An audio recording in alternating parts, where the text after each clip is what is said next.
Hey everybody, this is Dan from Mechanical Malarkey. Today I'm going to show you how to replace the cabin air filter in a 2007 to 2011 Honda CR-V. The cabin air filter is behind the glove box. So open the glove box and empty it out. Then push the damper off the hook and squeeze in both sides to lower it down. The cabin air filter is behind this cover. There's a tab on each side. Push that in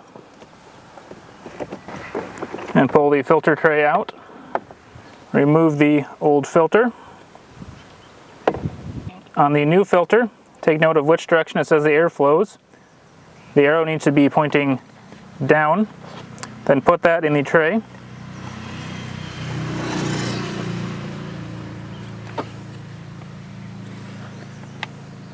And then put it back in the car.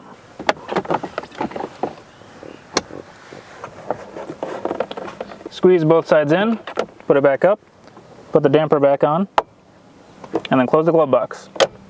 I hope this video was helpful. If it was, please like, comment, subscribe to the channel, follow me on social media on Facebook, Twitter, and Instagram, and read the blog at mechanicalmalarkey.com. Thanks for watching.